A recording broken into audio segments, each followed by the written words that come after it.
The MCAT Cars Podcast, session number 7.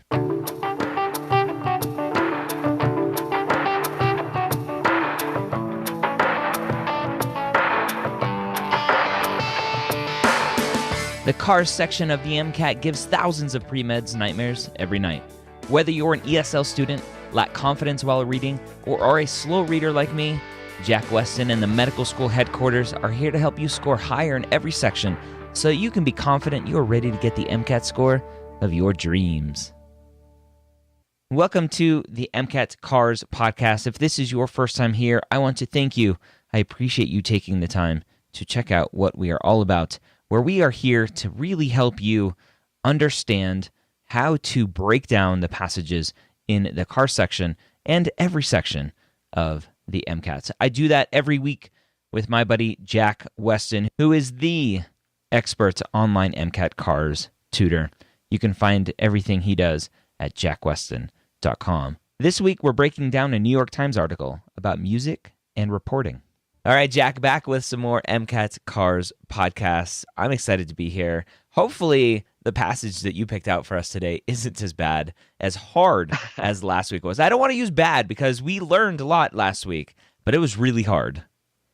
Yeah, and that's the thing. A lot of students will see a passage they don't like and go, oh, this is too hard. This is bad, right? Hard is not bad, right? Sometimes it's okay and you'll learn a lot from it. You gotta really be open to making mistakes. And if you're okay with making mistakes, you will get stronger and better at this. And yeah, today's passage is a lot easier. It's one of the easier ones. It's enjoyable to read, which we'll talk about in a second, why it's enjoyable. And yeah, it's going to be a total 180 from last week's passage.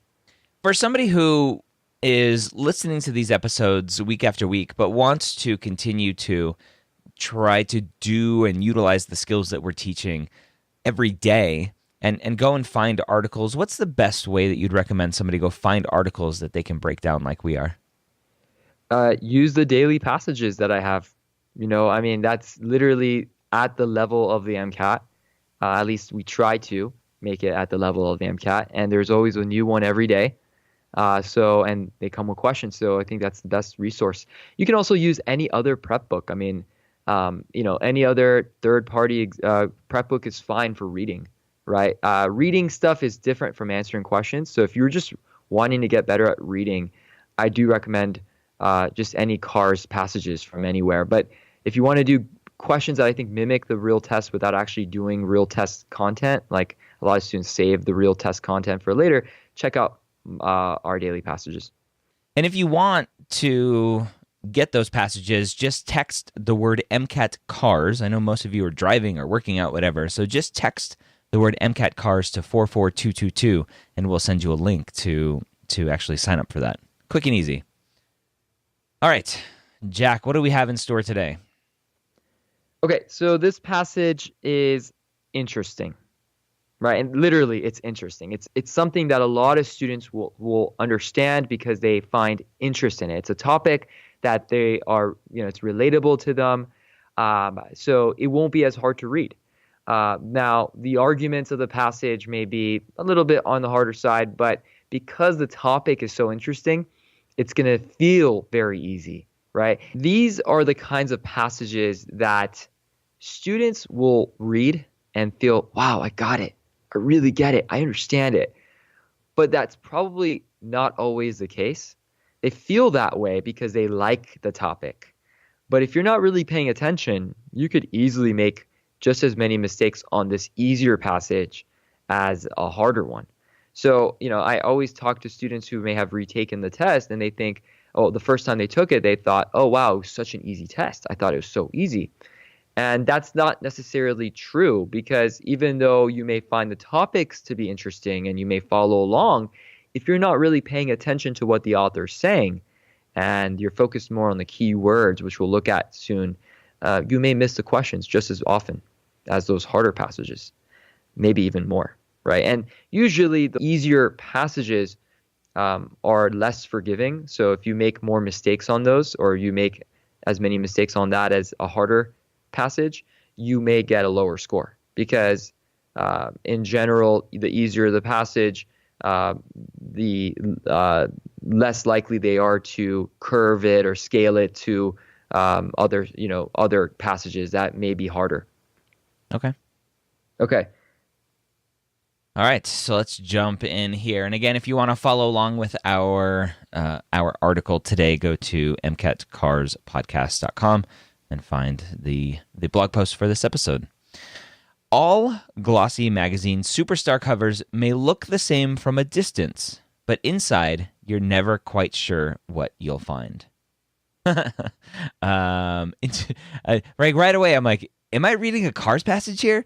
Or am I reading something that I should break down here? So it's all glossy magazine superstar covers may look the same. So it's basically telling me don't judge a book by its cover, right? So That's cliche.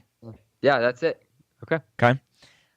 Take the October issue of GQ, which features Paul McCartney. And so now they're giving a specific example. October issue of GQ and Paul McCartney. For decades, he has leaned on familiar Beatles anecdotes, presuming that decades-old chestnuts may still pass for warm. Interesting. So the end of the sentence, decades-old chestnuts may still pass for warm. I don't know what it's trying to tell me there. But all I know from the sentence is that it's saying that Paul McCartney has leaned on or used familiar Beatles anecdotes. That's it, right? I mean, the still pass for warm. It's probably like a figure of speech, right? They're trying to say, look, it's still relevant. It's still something that's being used. But again, it's not that important. As long as you realize that we're familiar with the Beatles, they're popular, etc. I think you're fine. Yeah. So I'll tell you what my MCAT taking self would do in this situation, or previously to being educated by Jack Westin, is I would start reading this and going, oh, so Paul McCartney used to tell all of these Beatles anecdotes thinking that people still like them, but now he doesn't do that anymore. I would read into that one sentence all of that. Right. And it's not necessary, and I kind of go against that. I think you shouldn't do that. Yeah, right? No, I don't want to do that, but that's what I would do, and a mistake that I think many others will make that they shouldn't. Right. Okay, but in GQ, over the course of several long conversations, he revealed himself to be unstudied, slightly wishy-washy, and much less preoccupied with the sanctity of his own image than you might think. He even offered a recollection about the Beatles' teenage sexual adventures that led to a characteristically sweaty New York Post headline, "Beat the Meatles."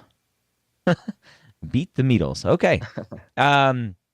So the author here is not really painting the best picture of Paul McCartney, saying he's unstudied, slightly wishy-washy, and that he that he's not worried about painting this picture perfect image of himself. That's it. Yeah, he seems to be revealing his true self, right? That's kind of what the author really wants you to realize, is that as the conversation is occurring, he's revealing more about himself and like his life, right? And maybe some of his work, yeah. Right? Okay. The story worked in two ways. For the reader and fan, it was appealingly revealing. For Mr. McCartney, who's been famous so long, he is more sculpture than human. It was a welcome softening. And so again, it's the author is saying that because Paul McCartney's opening up, the fans like it because they get to see a little bit more, and other people can see that Paul McCartney is an actual human. Yeah, true self. Mm-hmm. In this case, it says welcome softening. So is that a good thing or a bad thing? It says welcome softening, so I think that's a good thing. Yeah, that's it. So maybe opening up about yourself, seeing, a different angle to these celebrities or this celebrity is good. Is a good thing. Okay. All right. I like these paragraphs. They're super short. It's like one sentence. Paragraph 4. This took a willingness to answer questions, to submit to the give and take that comes with a profile of that scale. So the author is saying it took the willingness, some guts to answer the questions that openly. Yeah, that's it. But not all big stories demand such transparency of their subjects. Say the September issue of Vogue with Beyoncé on the cover. So the author is now giving the other side that you don't always have to be that transparent. And giving a specific example. Yeah, sounds good. Okay. The accompanying article is titled Beyoncé in Her Own Words. Not a profile, but a collection of brief, only occasionally revealing commentaries on a range of topics. Motherhood and family, body acceptance, and touring. So they're just describing the article. So in the previous sentence, they gave the example, September issue of Vogue with Beyoncé, and then they're giving what that September article actually was, and it was a collection of commentaries. Was it revealing or not revealing? Only occasionally revealing, so not very revealing. So not very open, not revealing true self like previously they were talking about with McCartney. Good.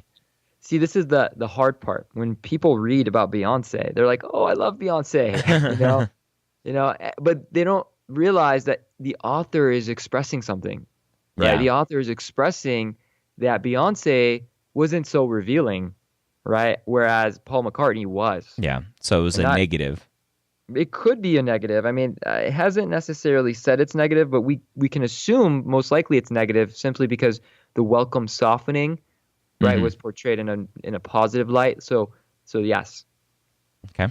Anna Wintour refers to the story in her editor's letter as a powerful essay, quote, powerful essay that Beyoncé herself writes, as if that were an asset, not a liability. Interesting. The asset, not a liability, I'm not quite sure where it's going with that, but we're given the Anna Wintour a new name here, that apparently she's the editor, so it's just the editor's letter. And she's saying that Beyoncé wrote the essay herself, and maybe there's an issue with that. The asset, not a liability. I'm not quite sure what that means. So Beyonce wrote it herself, right? I mean, we've all seen this before, right? Like in her own words, right? Like that's how they like to promote these things, as if it were an asset, right? Mm-hmm. Not a liability. So maybe it is a liability. Maybe it's bad that the celebrity is writing in their own words. Okay? We don't know 100%, but that's where it's leaning, I guess. Go ahead. There was a journalist in the room at some point in the process. The piece has an, quote, as told to credit at the end, but outside perspectives have effectively been erased. So they're saying, well, maybe she didn't really write it herself. There was a journalist in the room, and but those perspectives have been erased, and it's supposedly written in Beyonce's words. Right. So what is the big takeaway here? What should you know after finishing this paragraph? Really, the most important thing, I think, to me was the going back to the second sentence where it was this profile, not a profile, collection of brief, only occasionally revealing commentary. So this article of Beyonce just wasn't very revealing. That's it. So this is not a very revealing article, even though it may be as told to, right, or in the credits. It's not really another perspective. It's really just her perspective. Yeah. Okay.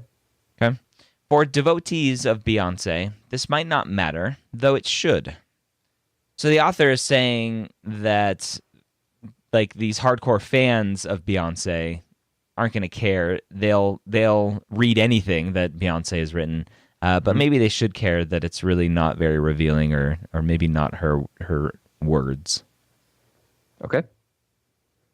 But for devotees of celebrity journalism, this kind of work that aims to add context and depth to the fame economy, and which is predicated on the productive frisson between an interviewer and interviewee, this portends catastrophe.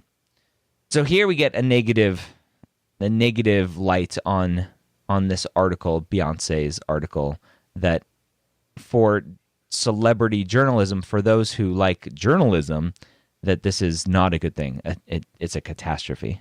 That's it. This is a very clear opinion that the author is giving us, right? That it's bad.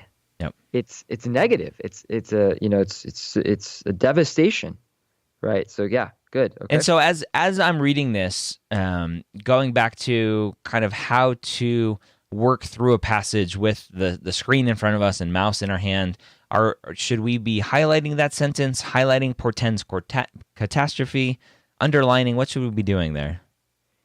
Underlining, highlighting is not important. Okay. I think it distracts you. What's more, I think a lot of students think, oh, if I highlight it, I'll understand it. That's not true. Just because you highlight something doesn't mean you understand it. You just have to understand it, right? Highlighting will help you remember where it appeared, right? And that might, I mean, I don't know if someone who's been highlighting all your life, go ahead and highlight, if that makes you, comfortable. But don't mistake highlighting for understanding. Okay, highlighting is not understanding.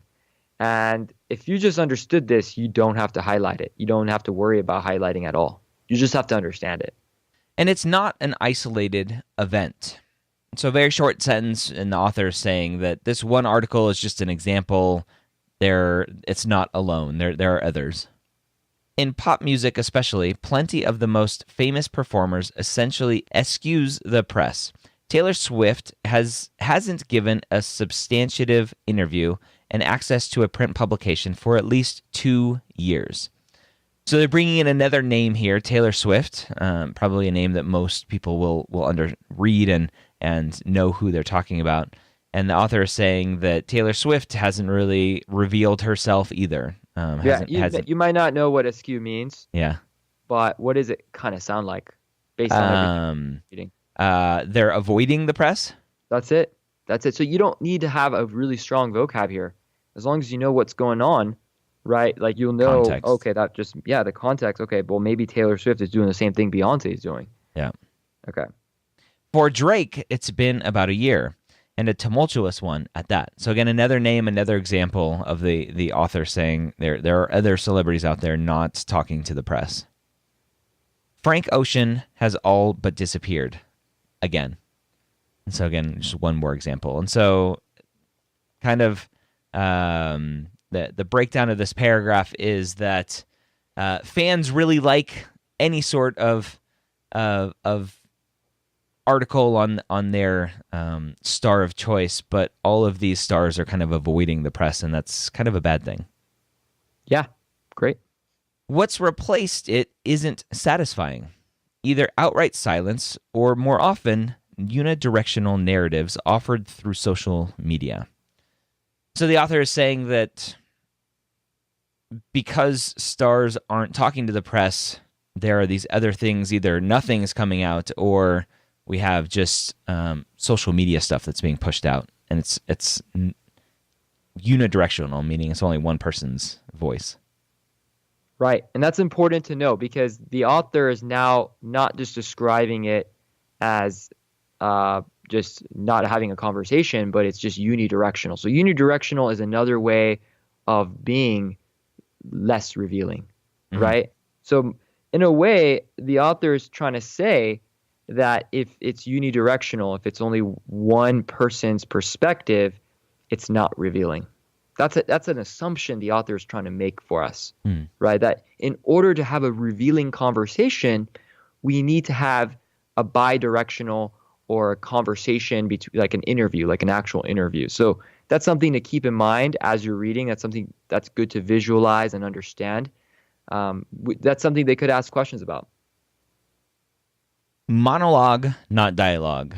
So the next sentence there is just talking more about that unidirectional. Right. It's a monologue, not a dialogue. It threatens to upend the role of the celebrity press. And so they're saying that because stars aren't talking to the press and everything is coming out as a monologue, that it's not good for the celebrity press. Right. Now, a good question the MCAT will ask is, which of the following would the author not like or not prefer in today's literature or today's news or or like articles or publications.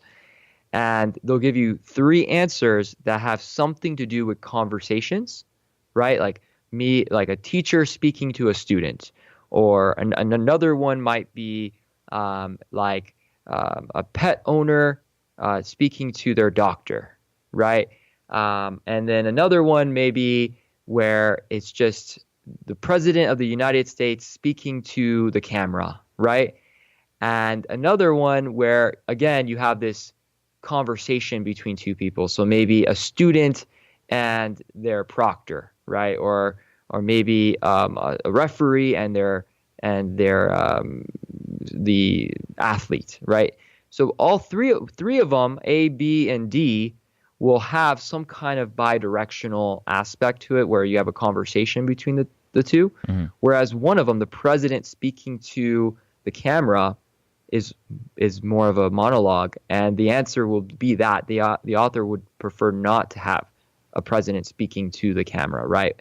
So that's something to take away is they can add analogy questions, and you got to know that bigger picture in order to answer those questions. Okay. So, big takeaway from this passage. We start off with Paul McCartney kind of becoming more transparent in his interviews, and then breaking down how there are other stars out there who aren't becoming more transparent or are actually avoiding the press, and how that's bad. That's it. So avoiding the press or not having real conversations or interviews where it's bidirectional is bad, right? It's less revealing for literature. It's bad. Just because it's interesting, just because we're talking about Beyonce and Drake and Taylor Swift, right, doesn't make it easy. Doesn't mean that you're going to have an easy time with it, right? You got to still understand that bigger picture. And sometimes having that kind of topic may actually distract you from your goals. Usually they're not going to put in articles that are relevant to you. They're going to have more like boring, mundane passages. But this does fall under pop culture, which is one of the topics that they could present in cars. And usually when they say pop culture, it refers to like a lot older, like older times, not like 2000s, but maybe like in the 1800s or 1900s, right? So they'll talk about the pop culture of, I don't know, like someone really famous back in the 20s, right, or 30s, which you probably have no idea about. Right. And that makes it mundane. That makes it boring. All right. There you have it. This was a fun one because it was like, I would love to talk about Beyonce and Paul McCartney and everybody else. So I think this one was a little bit easier to dive into the material because it's less intimidating. And I don't know about you, but when I start reading these passages, if there are words that I don't know, if there are lots of really big words, I start to get intimidated. And that's where, looking at a passage like this, I felt a lot more comfortable because I'm like, oh, I know Vogue, I know Beyonce, I know Paul McCartney, and it's just more fun and less intimidating.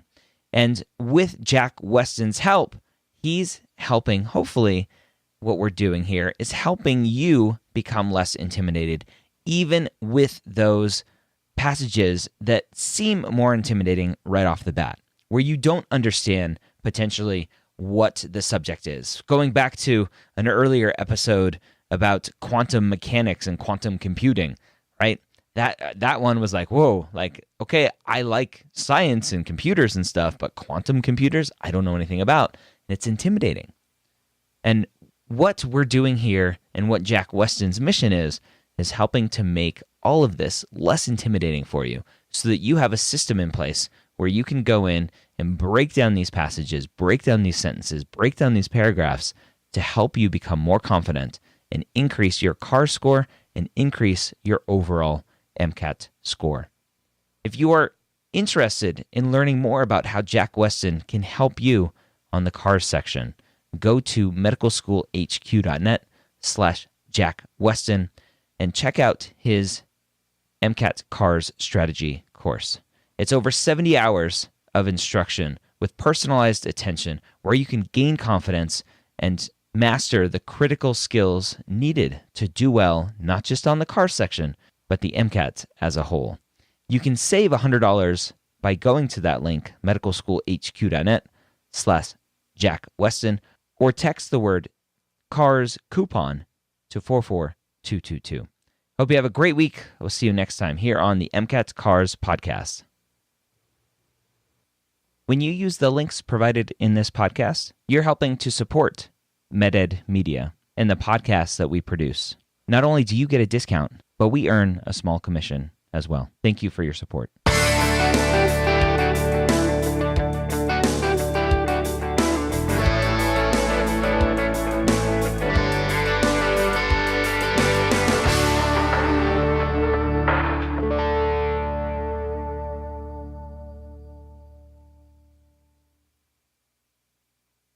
In pop music especially, plenty of the most famous performers essentially eschews. Yeah, so it's true, yeah.